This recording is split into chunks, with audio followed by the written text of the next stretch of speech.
ನಮಸ್ಕಾರ. ಅಖಂಡ ಜ್ಯೋತಿಷ್ಯ ವಿಶೇಷ ಕಾರ್ಯಕ್ರಮಕ್ಕೆ ಸ್ವಾಗತ. ನಾನು ಸಿಂಚನಾ. ವಶೀಕರಣ ನಿಜವೇ? ವಶೀಕರಣದಲ್ಲಿ ಯಾವ ಯಾವ ವಿಧಗಳಿವೆ? ಈ ಬಗ್ಗೆ ಇವತ್ತು ತಿಳ್ಕೊಳ್ಳೋಣ.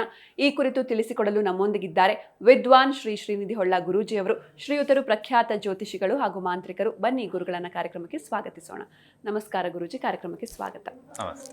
ಗುರೂಜಿ, ಮೊದಲಿಗೆ ಈ ವಶೀಕರಣ ಅನ್ನೋದು ನಿಜಾನಾ ಅಂತ?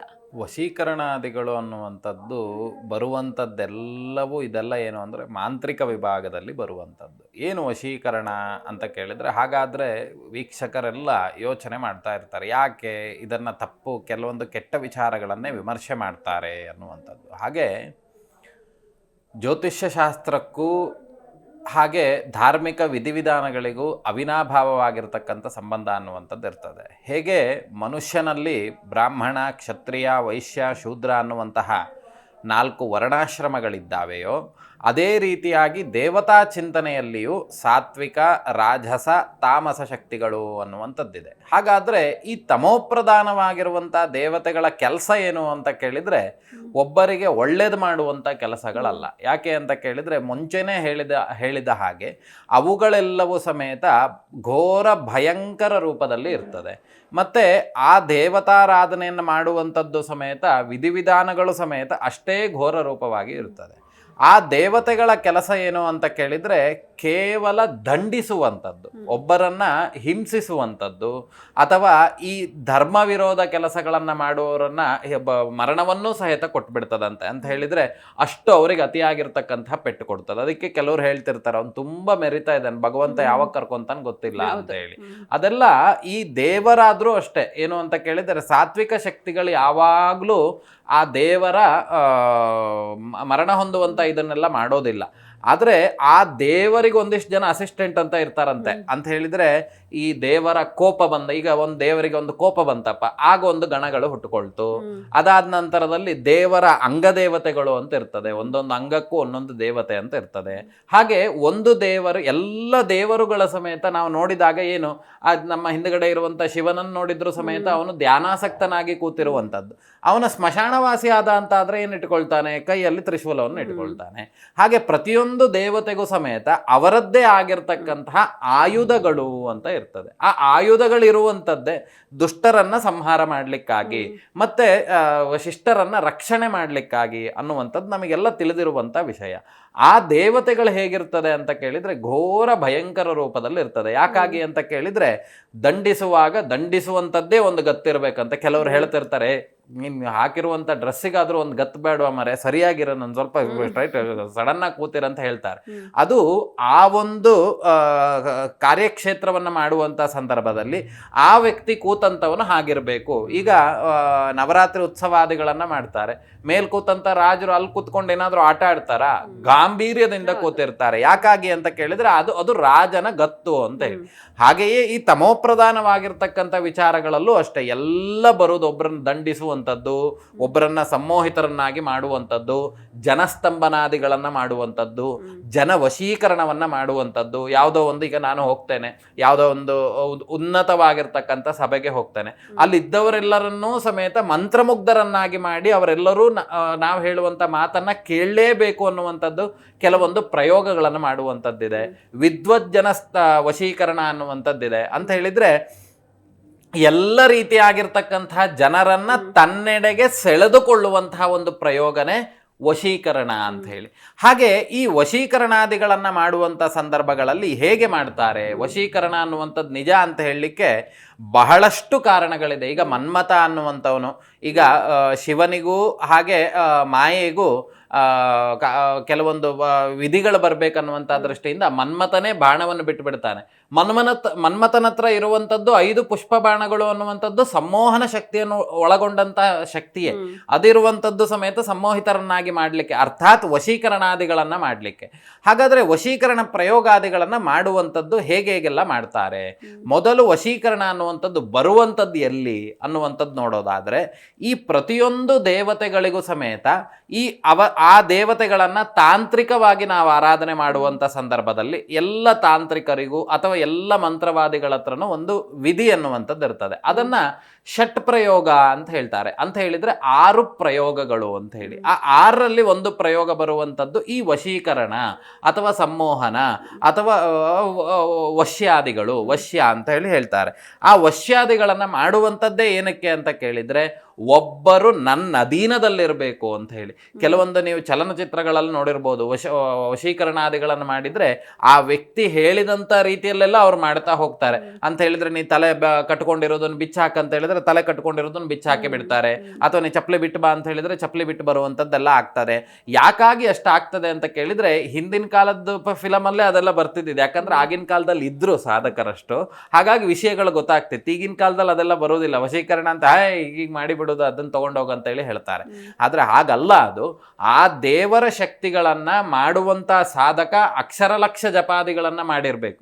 ಅಕ್ಷರ ಲಕ್ಷ ಜಪವನ್ನ ಮಾಡಿ ತದನಂತರದಲ್ಲಿ ಅದಕ್ಕೆ ಹಲವಾರು ರೀತಿಯಾಗಿರ್ತಕ್ಕಂಥ ವಿಧಿವಿಧಾನಗಳಿದ್ದಾವೆ. ಚಾಪೆಯಲ್ಲಿ ಮಲಗಬೇಕು, ಬರೀ ನೆಲದಲ್ಲಿ ಮಲಗಬೇಕು, ಮನೆಯಲ್ಲಿ ಮಲಗಬಾರ್ದು, ಊಟ ತಿಂಡಿಗಳನ್ನು ಮಾಡುವಾಗ ಮಾಂಸಾಹಾರಗಳನ್ನು ಕೆಲವೊಬ್ರು ತಿನ್ಬೇಕು ಅಂತ ಇರ್ತದೆ, ಮದ್ಯಪಾನಾದಿಗಳನ್ನ ಮಾಡಿ ಅನುಷ್ಠಾನಕ್ಕೆ ಕುತ್ಕೊಳ್ಳುವಂಥದ್ದು ಇರ್ತದೆ. ಯಾಕೆ ಭಟ್ರೆ ಹಾಗಾದ್ರೆ ಇದೆಲ್ಲ ನಾವು ಭಕ್ಷಣೆಯನ್ನು ಮಾಡಿ ನಾವು ದೇವರನ್ನ ಆರಾಧನೆ ಮಾಡಬಾರ್ದು ಅಂತ ಹೇಳ್ತಾರಲ್ಲ? ನೀವು ನೋಡಿದ್ರೆ ಇದನ್ನ ಭಕ್ಷಣೆ ಮಾಡಿ ಅನುಷ್ಠಾನಾದಿಗಳನ್ನ ಮಾಡಬೇಕು ಅಂತ ಹೇಳುವಂಥದ್ದು ಯಾಕೆ ಅಂತ ಕೇಳಿದ್ರೆ, ಯಾವ ಪ್ರಧಾನ ದೇವತೆ ಅನ್ನುವಂಥದ್ದು ಇರ್ತದೆ ಆ ದೇವತೆಯು ಈ ತಮೋಪ್ರಧಾನವಾಗಿರ್ತಕ್ಕಂಥ ಆಹಾರಗಳನ್ನು ಅವಲಂಬಿಸಿಯೇ ಅವ್ರು ಆ ತಮೋ ಶಕ್ತಿಗೆ ಹೋಗುವಂಥದ್ದಾದ್ರಿಂದ ಈ ವಶೀಕರಣಾದಿಗಳನ್ನು ಮಾಡುವಾಗ ಷಟ್ಪ್ರಯೋಗಾದಿಗಳು, ಅದರಲ್ಲಿ ವಶೀಕರಣ ಅನ್ನುವಂಥದ್ದು ಬರ್ತದೆ. ಇದರಲ್ಲಿ ಮಾಂತ್ರಿಕರು ಮಂತ್ರವಾದ ಅಂದ್ರೆ ಏನು ಅಂತ ಕೇಳಿದ್ರೆ, ಆ ಮಂತ್ರವಾದಿಗಳಿಗೆ ಯಾವ ಜ್ಞಾನ ಇರ್ತದೆ ಅಂತ ಕೇಳಿದ್ರೆ, ಆ ಮಂತ್ರವನ್ನ ಛೇದಿಸಿ ಮಧ್ಯ ಕಾಮ್ಯಕಾರಕವಾಗಿರ್ತಕ್ಕಂಥ ಮಂತ್ರಗಳನ್ನ ಸೇರಿ ಸಂಪುಟಿ ಮಾಡುವಂಥ ವಿದ್ಯೆ ಅನ್ನುವಂಥದ್ದು ಅವ್ರಿಗೆ ಗೊತ್ತಿರ್ತದೆ. ಅರ್ಥಾತ್ ಎಲ್ಲಿ ಕಟ್ ಮಾಡಿ ಯಾವ ಮಂತ್ರವನ್ನು ಜೋಡಿಸಬೇಕು ಅನ್ನುವಂಥದ್ದು ಅವ್ರಿಗೆ ಗೊತ್ತಿರ್ತದೆ. ಅದಕ್ಕೆ ಅವ್ರಿಗೆ ಹೇಳುವಂಥದ್ದು ಮಂತ್ರವಾದ ಅಂತ ಹೇಳಿ. ಅಂತ ಹೇಳಿದ್ರೆ ಮಂತ್ರದಲ್ಲಿ ನಮಗೆ ಬೇಕಾಗಿರುವಂಥದ್ದನ್ನು ಸೇರಿಸಿಕೊಂಡು ಮಾಡುವಂಥದ್ದು. ಇದು ವೈದಿಕ ಧರ್ಮದಲ್ಲಿ ಇದಕ್ಕೆಲ್ಲ ಆಚರಣೆಗೆಲ್ಲ ಅವಕಾಶ ಇಲ್ಲ.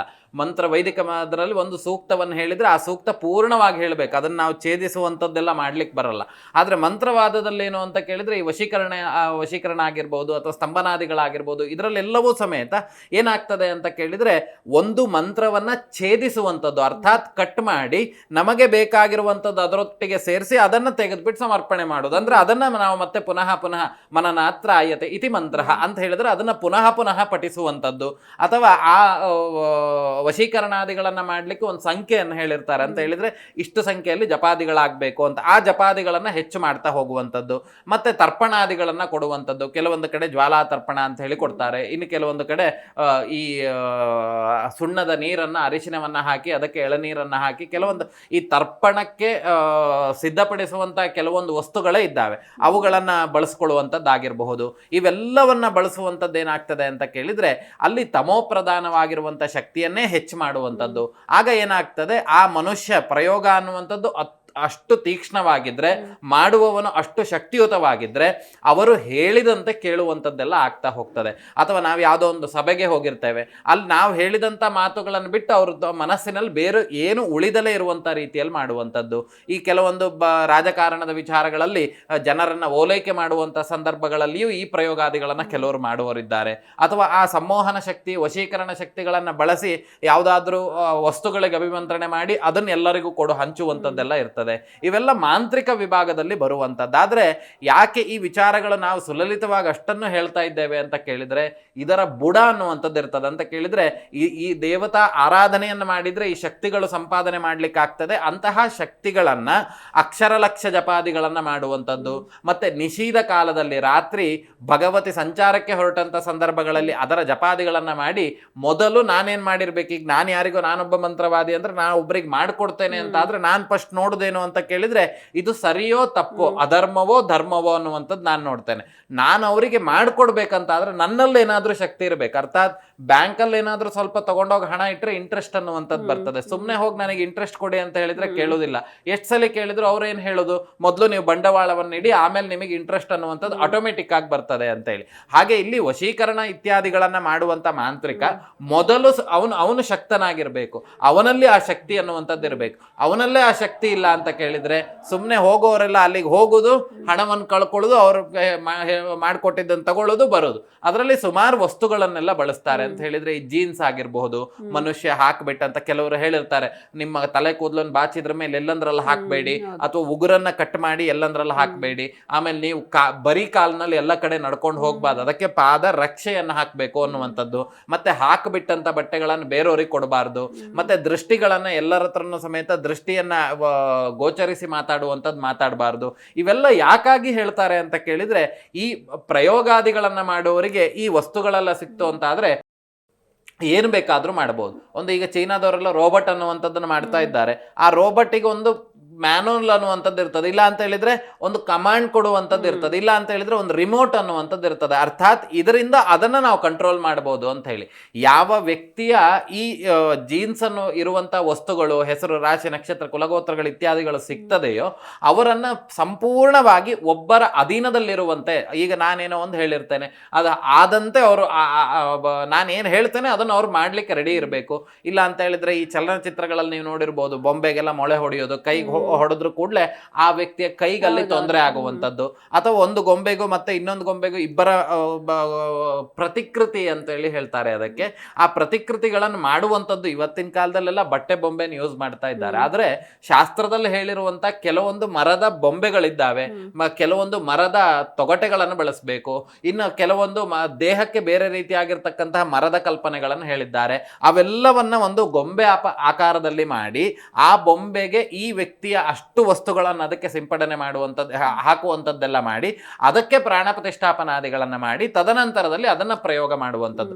ಆಗ ಅದನ್ನು ನಾವು ಯಾವುದೋ ಒಂದು ಕೈಯನ್ನು ಮುರಿದ್ವಿ ಅಂತ ಆದ್ರೆ ಆ ವ್ಯಕ್ತಿಗೆ ಆ ಕೈಯಲ್ಲಿ ಸಂಬಂಧಿತವಾಗಿರ್ತಕ್ಕಂಥ ಸಮಸ್ಯೆಗಳು ಶುರು ಆಗ್ತದೆ.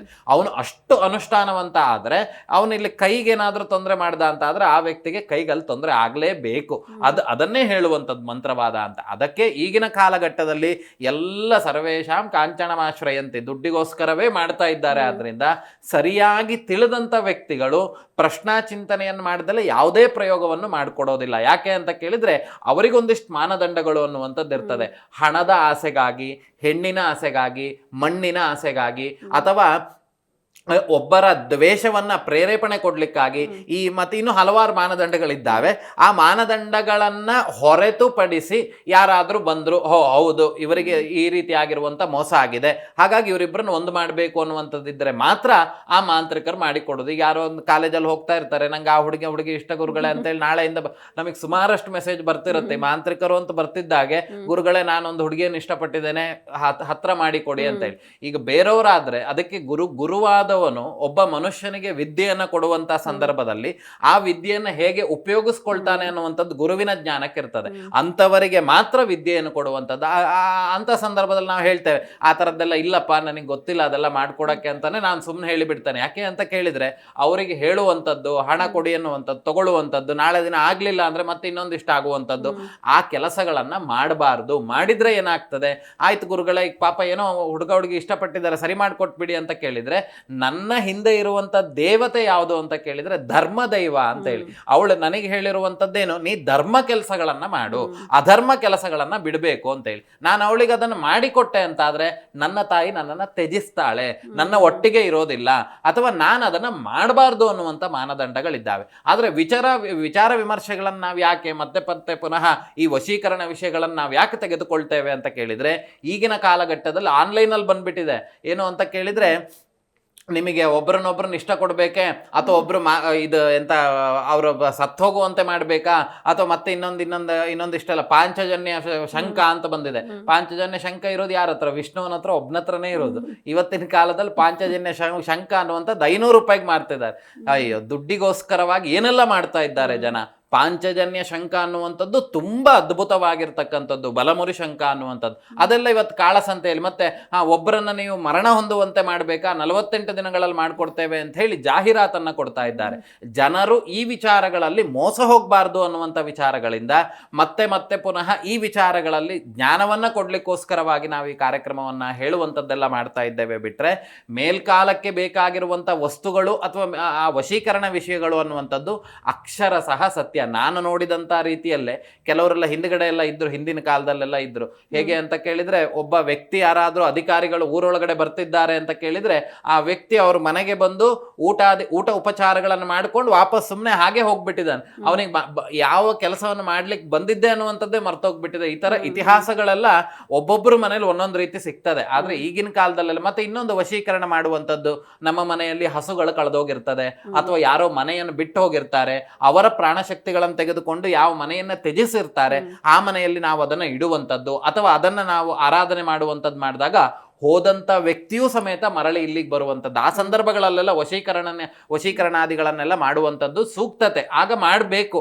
ಇದು ಧರ್ಮ, ಆಗ ಮಾಡಬೇಕಾಗ್ತದೆ. ಯಾಕಂದ್ರೆ ಅವನು ಬಿಟ್ಟು ಹೋಗಿದ್ದಾನೆ ಯಾವುದೋ ವಿಚಾರಕ್ಕೆ, ಅವನನ್ನು ವಾಪಸ್ ಕರೆಸಿಕೊಡ್ಲಿಕ್ಕಾದ್ರೂ ಸಮೇತ ಈ ಕೆಲಸಗಳನ್ನು ಮಾಡಬೇಕು. ಪ್ರತಿಯೊಂದು ದಿನವೂ ನಾವು ಇನ್ನೊಂದೇನು ಅಂತ ಕೇಳಿದರೆ, ಎಷ್ಟು ರೌದ್ರ ದೇವತೆಗಳ ಆರಾಧನೆಯನ್ನ ಮನುಷ್ಯನಾದವನು ಅನುಷ್ಠಾನ ಇಲ್ದಲೇ ಇರೋನು ಅದನ್ನು ಅರಸಿ ಹೋಗ್ತಾನೆ, ಅವನು ಸಮೇತ ಅಷ್ಟೇ ನೀಚ ತತ್ವಕ್ಕೆ ಹೋಗ್ತಾನೆ.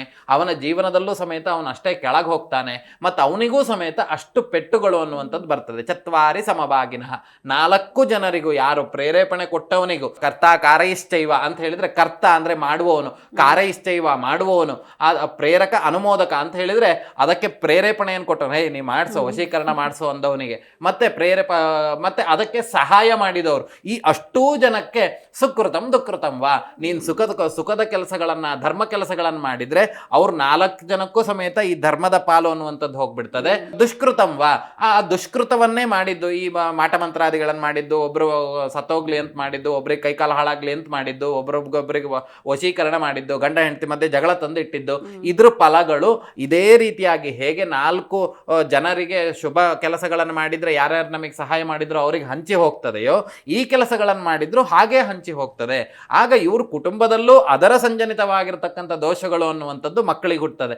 ಆ ಸಂದರ್ಭದಲ್ಲಿ ಏನಾಗ್ತದೆ ಅಂತ ಕೇಳಿದ್ರೆ, ಮನೆಯಲ್ಲಿರುವಂಥ ಮಕ್ಕಳಿಗೆ ಆಭಿಚಾರಗಳು ಅಥವಾ ಇನ್ಯಾರೋ ಮಾಡಿದಂಥ ದೋಷಗಳಿಂದ ಇವರು ಅನುಭವಿಸುವಂಥದ್ದು, ಅಥವಾ ಯಾರೋ ಹಣವನ್ನ ಬೇಯಿಸಿರ್ತಾರೆ ಅಥವಾ ಯಾರೋ ಅನರ್ಥಗಳನ್ನು ಕೊಡುವಂಥ ಕೆಲಸ ಮಾಡಿರ್ತಾರೆ, ಆ ಕಪ್ಪು ಚುಕ್ಕೆ ಅನ್ನುವಂಥದ್ದು ಈ ಮಕ್ಕಳಿಗೆ ತೊಂದರೆ ಉಂಟಾಗ್ತದೆ. ಅವ್ರು ಆಮೇಲೆ ಹೋಗಿ, ಗುರುಗಳೇ ನನ್ನ ಮಗನಿಗೆ ಏನು ತೊಂದರೆ ಮಾಡಿಲ್ಲ, ಆದರೆ ನನ್ನ ಮಗನಿಗೆ ಬರೀ ಕೆಟ್ಟ ಹೆಸರೇ ಗುರುಗಳೇ ಅಂತ ಕೆಲವರು ಹೇಳ್ತಿರ್ತಾರೆ. ಅವ್ರ ಕುಟುಂಬದಲ್ಲಿ ಯಾರೋ ಈ ಥರದ್ದೊಂದು ಹಲ್ಕ ಕೆಲಸ ಮಾಡಿರ್ತಾರೆ, ಹಾಗಾಗಿಯೇ ಅವ್ರಿಗೆ ಆ ಜನ್ಮ ಅನ್ನುವಂಥದ್ದು ಪ್ರಾಪ್ತವಾಗಿರ್ತದೆ. ಆ ಸಂದರ್ಭದಲ್ಲಿ ಮತ್ತೆ ನಾವು ಕಳಿಸೋದು ಇಲ್ಲಿಗೆ, ಹೋಗಿ ದೇವ್ರ ಹತ್ರ, ದೇವರೇ ಅನುಗ್ರಹ ಮಾಡ್ಬೇಕು ನಿಮಗೆ, ಮತ್ತೆ ಇಲ್ಲಿಂದ ಬರುವಂಥದ್ದಿದ್ರು ಮೊದಲೇ ಅವನು ಅನುಭವಿಸಿರ್ತಾನೆ, ಮತ್ತೆ ಈ ಕೆಲಸಗಳನ್ನು ಮಾಡಿದ್ರೆ ಇನ್ನೂ ಅವನಿಗೆ ಉಲ್ಬಣ ಆಗುವಂಥದ್ದು ಆಗ್ತದೆ. ಆದ್ರಿಂದ ದೇವತಾನುಗ್ರಹ ಅನ್ನುವಂಥದ್ದು ಅತಿ ಪ್ರಾಮುಖ್ಯತೆ. ಯಾವುದಕ್ಕೆ ಆದ್ರೂ ಸಾತ್ವಿಕವಾಗಿರ್ತಕ್ಕಂಥ ಶಕ್ತಿ ಯಾವತ್ತಿದ್ರು ನಮಗೆ ಶುಭವೇ. ಸಿಹಿ ಯಾವತ್ತಿದ್ರು ಸಮೇತ ಹುಟ್ಟಿದಾಗಿನಿಂದ ಸಾವಿನ ತನಕವೂ ಸಿಹಿಯೇ, ಅದನ್ನು ತಪ್ಪಿಸ್ಲಿಕ್ಕೆ ಸಾಧ್ಯತೆ ಇಲ್ಲ. ಸಿಹಿ ಆದಾಗ ನಾವು ಯಾರಾದ್ರೂ ಸಿಹಿ ತಿಂದ್ವಿ ಅಂತ ಆದ್ರೆ ನಮ್ಮ ಮನಸ್ಸಿನಲ್ಲಿ ಉಲ್ಲಾಸ ಉತ್ಸಾಹ ಅನ್ನುವಂಥದ್ದೇ ಆಗಬೇಕು, ಬಿಟ್ರೆ ಕಣ್ಣಿನಲ್ಲಿ ನೀರು ಬರುವಂಥದ್ದು ಅಥವಾ ಹೆದರಿಕೆ ಆಗುವಂಥದ್ದು, ಭಯ ಆಗುವಂಥದ್ದು ಆಗೋದಿಲ್ಲ. ತಮೋಪ್ರಧಾನವಾಗಿರುವಂಥ ಯಾವುದೇ ಆಹಾರವನ್ನು ಸ್ವೀಕರಣೆ ಮಾಡಿ, ನೀವೀಗ ಮಾಂಸಾಹಾರಗಳು ಅದು ತಮೋಪ್ರಧಾನ, ನೀವು ಅತಿಯಾಗಿರ್ತಕ್ಕಂಥ ಮಾಂಸಾಹಾರಗಳನ್ನು ತಿನ್ನುವಂಥವ್ರ ಹತ್ರ ನೀವು ಕೇಳಿ, ತುಂಬಾ ಮಾಂಸವನ್ನು ತಿಂದ್ರು ಅಂತ ಆದ್ರೆ ಅವರಿಗೆ ಅಮಲು ಶುರು ಆಗ್ತದೆ, ಅಥವಾ ಅವರಿಗೆ ಬುದ್ಧಿ ಸೀಮಿತದಲ್ಲಿ ಇರೋದಿಲ್ಲ, ಅಥವಾ ಅವರು ಮಂದರ ಆಗ್ತಾರೆ, ಅಥವಾ ಈ ಮದ್ಯಪಾನಾದಿಗಳು, ಮಾಂಸಾಹಾರಗಳು, ಅಥವಾ ಈ ಧೂಮಪಾನಾದಿಗಳಾಗಿರಬಹುದು, ಅಥವಾ ಈ ಮೆಣಸಿನಕಾಯಿ ಆಗಿರಬಹುದು, ಅಥವಾ ಖಾರ ಇರುವಂತಹ ವಸ್ತುಗಳಾಗಿರಬಹುದು, ಇವೆಲ್ಲವನ್ನ ತಿಂದಾಗ ಮನುಷ್ಯ ಖುಷಿಯಾಗಿರೋದಿಲ್ಲ.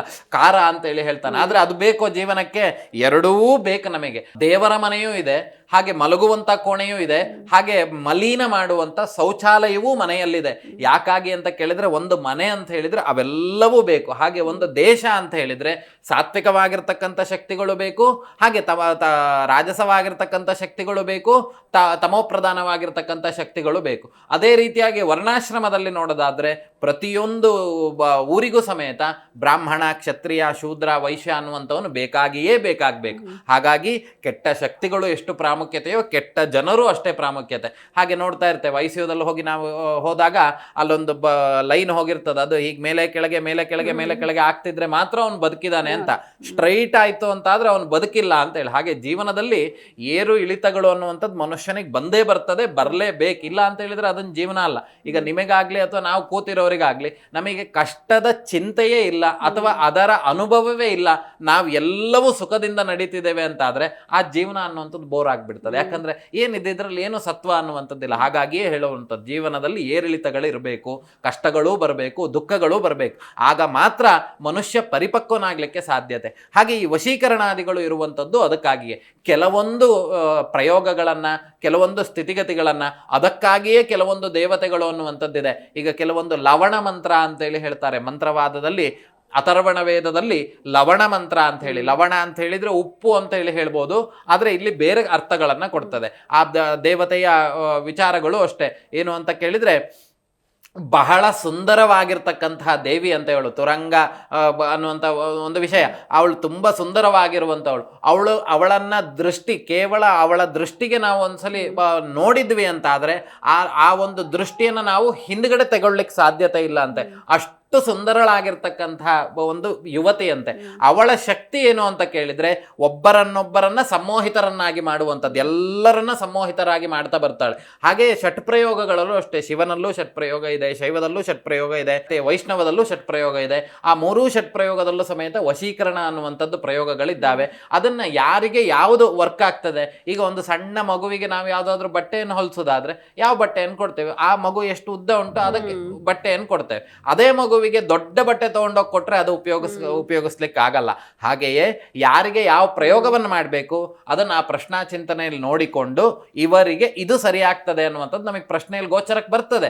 ಅದನ್ನೇ ನಾವು ಮಾಡಬೇಕೇ ಹೊರತು ಬೇರೆ ಬೇರೆ ಮಾಡಿದ್ರೆ ಸರಿಯಾಗಿರುವಂಥ ಫಲಗಳು ಸಿಗೋದಿಲ್ಲ.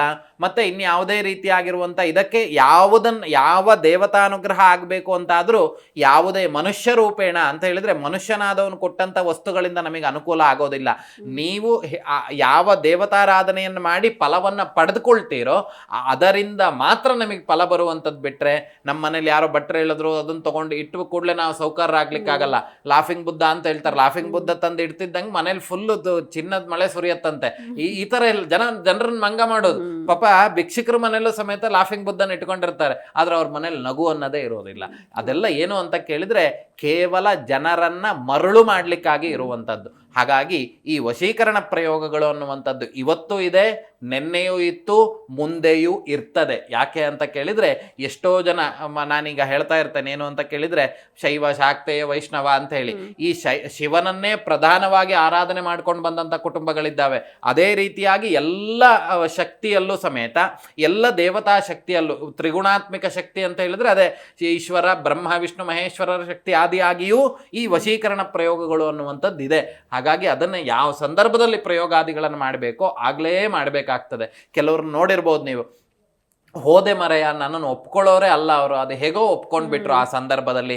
ಹೇಗೆ ಅವ್ರಿಗೆ ಹಾಗಾದ್ರೆ ಒಬ್ಬಟ್ರೆ ಅವ್ರು ವಶೀಕರಣನೂ ಮಾಡಲಿಲ್ಲ, ಹೋದ ಕೂಡಲೇ ಹೇಗೆ ಒಪ್ಕೊಂಡ್ರು ಅಂತ ಕೇಳಿದ್ರೆ ಅವರ ಕುಟುಂಬದಲ್ಲಿ ಅಥವಾ ಅವರು ಆರಾಧನೆ ಮಾಡಿದಂಥ ದೇವತೆಗಳು ಆ ಮೇಲ್ಕಾಲಕ್ಕೆ ಬೇಕಾಗಿರ್ತಕ್ಕಂಥ ಸುಖ ದುಃಖಗಳನ್ನು ಕೇಳಲಿಲ್ಲ ಅಂತಾದರೂ ಅವ್ರು ಕೊಡ್ತಾರೆ. ಅಂತ ಹೇಳಿದ್ರೆ ಮದುವೆಯ ವಯಸ್ಸು, ಭಗವಂತ ನೀವು ಖಂಡಿತವಾಗ್ಲೂ ಧರ್ಮ ಕೆಲಸಗಳನ್ನೇ ಮಾಡಿದ್ದು ಹೌದು ಅಂತ ಆದರೆ ಆ ಸಂದರ್ಭಕ್ಕೆ ಮದುವೆ ಆಗಿ ಹೋಗ್ಬಿಡ್ತದೆ. ಎಷ್ಟೋ ಜನರ ಬಾಯಲ್ಲಿ ಕೇಳಿರ್ಬೋದು, ನಮ್ಮನೇಲಿ ಮದುವೆಗೆ ಕಷ್ಟಪಟ್ಟಿಲ್ಲ ಕಣ್ರಿ, 2-3 ದಿನದಲ್ಲಿ ಬಂದ್ರು, ನೋಡ್ಕೊಂಡೋದ್ರು, ತಾಳಿ ಕಟ್ಟಿದ್ರು, ಬಂದ್ರು ಅಂತ ಆಗತ್ತೆ. ಯಾಕಂದ್ರೆ ಅವರಿಗೆ ಆ ದೇವತಾನುಗ್ರಹ ಇದೆ ಅಂತ ಹೇಳಿ ಅರ್ಥ.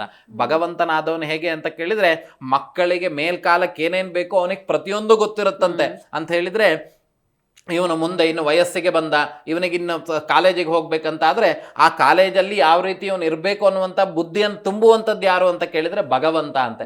ಅದೊಂದು ಆಪ್ಷನ್ಸ್ ಮಾತ್ರ ದೇವ್ರ ಹತ್ರನೇ ಇರೋದು. ಇಲ್ಲ ಅಂತ ಹೇಳಿದ್ರೆ ಎಲ್ಲ GB ಕಾರ್ಡ್ ಇಟ್ಕೊಂಡಿರೋರು ಇಷ್ಟು ದಿನಕ್ಕೆ. ನಿಮ್ಮ ಮಗ ಸ್ಕೂಲಿಗೆ ಹೋಗ್ತಾನೆ, ಈ ಕಾರ್ಡನ್ನು ಹಾಕ್ಕೊಳ್ಳಿ, 10,000 ಕೊಡಿ, ನಿಮ್ಮ ಮಗ ಚೆನ್ನಾಗಿ ಓದ್ತಾನೆ, ಈ ರೀತಿಯಾಗಿ ಮಾಡಿಬಿಡ್ತಿದ್ರು. ಹಾಗಾಗಿ ಸಪ್ತಮಂ ದೈವ ಚಿಂತನಂ, ಫಲಾಫಲಗಳನ್ನು ಕೊಡುವಂಥದ್ದು ಭಗವಂತನ ಕೈಲಿ ಇಟ್ಕೊಂಡಿರೋದೇ ಈ ಉದ್ದೇಶಕ್ಕೆ. ಇವ್ರ ಕೈಲಿ ಇದನ್ನು ಕೊಟ್ಬಿಟ್ರೆ ನಾಳೆ ದಿನ ನಾನು ಸೃಷ್ಟಿ ಮಾಡಿದವ್ರು ನನ್ನನ್ನೇ ಮರ್ತು ಬಿಡ್ತಾರೆ ಅನ್ನುವಂಥ ದೃಷ್ಟಿಯಿಂದಲೇ ಭಗವಂತ ಕೆಲವೊಂದು ವಿಚಾರಗಳನ್ನು ಅವನ ಕೈಯಲ್ಲೇ, ಈ ಡಿಸಿಷನ್ ತಗೊಳ್ಳುವಂಥ ಯೋಗ್ಯತೆಗಳನ್ನು ಅವನ ಕೈಲಿ ಇಟ್ಕೊಂಡಿರೋದು ಏನಕ್ಕೆ ಅಂತ ಕೇಳಿದ್ರೆ ಜನದಲ್ಲಿ ಎಲ್ಲ ಅದೇ ಹೇಳಿದ್ನಲ್ಲ, ವಿಷ್ಣುವಿನ ಹತ್ರ ಉಲ್ಲೇಖ ಇರುವಂಥದ್ದು ವಿಷ್ಣುವಿನ ಹತ್ರ ಒಬ್ಬನ ಹತ್ರನೇ ಪಾಂಚಜನ್ಯ ಶಂಕ ಅನ್ನುವಂಥದ್ದು. ಆದರೆ ಇವತ್ತು ಕಾಳರ ಸಂತೆಯಲ್ಲಿ 500 ರೂಪಾಯಿಗೆ ಒಂದು ಮಾರಕ್ಕೆ ಕೂತಿದ್ದಾರೆ. ಇದನ್ನ ಇಟ್ಕೊಂಡು ಕೂಡಲೇ ನಿಮ್ಮ ಮನೇಲಿ ಚಿನ್ನದ ಮಳೆ ಆಗತ್ತೆ ಅಂತ. ಮುಂದಿನ ಎಪಿಸೋಡಲ್ಲಿ ಅದನ್ನ ವಿಚಾರ ಮಾಡ್ತಾ ಬರೋಣ. ಮನೆಯಲ್ಲಿ ಗಂಟೆ ಅಲ್ಲಾಡಿಸೋದ್ರಿಂದ ಏನಾಗತ್ತೆ, ಅಥವಾ ಶಂಖವನ್ನು ಊದೋದ್ರಿಂದ ಏನಾಗತ್ತೆ, ಹಾಗೆ ಆ ಶಂಖದ ಯೋಗ್ಯತೆಗಳೇನು, ಅದನ್ನ ಇನ್ನೊಂದು ದಿನ ಆರಾಮಾಗಿ ನಾವು ಮಾತಾಡೋಣ. ಆದರೆ ಪಾಂಚಜನ್ಯ ಶಂಖ ಅನ್ನುವಂಥದ್ದು ಪರಮ ಪವಿತ್ರವಾಗಿರ್ತಕ್ಕಂತಹ ಶಂಖ. ಅದು ಶಾಸ್ತ್ರಗಳನ್ನು ನೀವು 5-6 ಬಾರಿ ತೆಗೆದು ಹುಡುಕಿದ್ರೂ ಸಮೇತ ಸಿಗುವುದು ಒಬ್ಬನತ್ರನೇ, ಅದು ಇರೋದು ಮಹಾವಿಷ್ಣುವಿನ ಹತ್ರನೇ ಆ ಶಂಖ ಇರುವಂಥದ್ದು. ಪಾಂಚಜನ್ಯಾಯ ವಿದ್ಮಹೆ ಪದ್ಮಗರ್ಭಾಯ ಧೀಮಹಿ ಅನ್ನುವಂಥದ್ದು. ಆ ಪಾಂಚಜನ್ಯ ಶಂಖವನ್ನು ನಾವು ಮನೆಯಲ್ಲಿ ಇಟ್ಕೊಂಡು ಓದಬೇಕಂತೆ. ಆಮೇಲೆ ಲಕ್ಷ್ಮಿ ಈ ವಶೀಕರಣ ವಿಚಾರಗಳಲ್ಲಿ ಇವೆಲ್ಲವೂ ಬರ್ತದೆ. ಯಾಕೆ ಅಂತ ಕೇಳಿದರೆ, ನಾವು ವಶೀಕರಣಾದಿಗಳನ್ನು ತೆಗೆದುಕೊಳ್ಳುವಂಥದ್ದು ಯಾವಾಗ ಅಂತ ಕೇಳಿದರೆ ಒಬ್ಬರು ನಮಗೆ ಬೇಕು ಅಂತಾದಾಗ.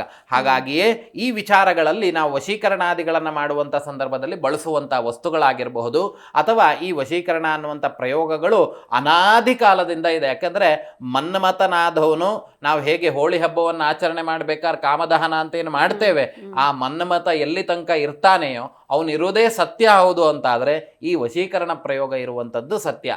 ಮನ್ಮಥನಾದವನು ಏನು ಮಾಡ್ತಿದ್ದ, ಎಲ್ಲರಿಗೂ ಪುಷ್ಪಮಾಣಗಳನ್ನು ಬಿಟ್ಟು ಅವರನ್ನು ಪ್ರೇಮಿಸುವಂತೆ ಮಾಡ್ತಾ ಇದ್ದ, ಅಥವಾ ಅವರಲ್ಲಿ ಪ್ರೀತಿ ಬರುವಂತೆ ಮಾಡ್ತಾ ಇದ್ದ. ಹಾಗೆ ಈ ಮನ್ಮಥನ ಪ್ರಯೋಗಗಳು ಅನ್ನುವಂಥದ್ರಲ್ಲೂ ಸಮೇತ ಈ ವಶೀಕರಣ, ನಾನು ಆಗಲೇ ಹೇಳಿದ ಲವಣ ಮಂತ್ರಗಳು ಅನ್ನುವಂಥದ್ದು ಅದೆಲ್ಲವೂ ಬರುವಂಥದ್ದು ಈ ಭಾಗದಲ್ಲಿಯೇ ಬರುವಂಥದ್ದು. ಹಾಗಾಗಿ ಸರಿಯಾದ ರೀತಿಯಲ್ಲಿ ಯಾರು ಮಾಡ್ತಾರೆ ಅವ್ರ ಹತ್ರ ನಾವು ಮಾಡಿದ್ವಿ ಅಂತಾದರೆ ಸರಿಯಾಗಿರುವಂಥ ಫಲ ಸಿಗ್ತದೆ. MBBS ಮಾಡಿ MD ಮಾಡಿದತ್ತ ಡಾಕ್ಟರ್ ಹತ್ರ ಹೋಗಿ ಆಪರೇಷನ್ ಮಾಡಿದರೆ ಆಪರೇಷನ್ ಸಕ್ಸಸ್ ಆಗ್ತದೆಯೇ ಹೊರತು, ರೋಡಲ್ಲಿ ಯಾರೋ ಒಬ್ಬರು ಆಪರೇಷನ್ ಮಾಡ್ತಿದ್ದಾರೆ ಅಂತ ಹೋದರೆ ನಮ್ಮ ಜೀವವನ್ನು ಕಳ್ಕೊಳ್ಳುವಂಥ ವ್ಯವಸ್ಥೆ ಆಗ್ತದೆ. ಬಾಕಿ ವಿಷಯಗಳನ್ನು ನೋಡ್ತಾ ಹೋಗೋಣ.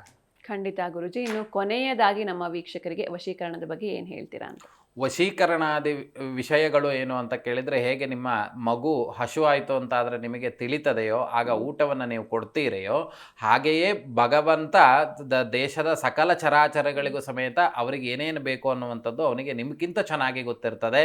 ನೀವು ಧರ್ಮದಿಂದ ಇದ್ದಿದ್ದೇ ಹೌದು ಅಂತಾದರೆ ಯಾವ ಪ್ರಯೋಗಗಳು ಅವಶ್ಯಕತೆ ಇಲ್ಲ. ಅವನಿಗೆ ಯಾವುದನ್ನು ಯಾವಾಗ ಕೊಡಬೇಕನ್ನುವಂಥದ್ದು ಅವನಿಗೆ ಗೊತ್ತಿರೋದ್ರಿಂದ ಆ ವಿಚಾರಗಳು ಅವನಿಗೆ ಮಾತ್ರ ಸೀಮಿತ. ಹಾಗಾಗಿ ಹಣವನ್ನು ಕಳ್ಕೊಳ್ಬೇಡಿ, ಯಾರೋ ಏನೋ ಮಾಡಿಕೊಡ್ತಾರೆ ಅಂತ ಹೇಳಿ ಅವರನ್ನು ನಂಬಲಿಕ್ಕೆ ಹೋಗಬೇಡಿ. ಖಂಡಿತ ಗುರುಜಿ. ಇನ್ನು ಇಷ್ಟು ಹೊತ್ತು ಸಾಕಷ್ಟು ವಿಷಯಗಳನ್ನ ತಿಳಿಸ್ಕೊಟ್ರಿ, ಧನ್ಯವಾದಗಳು.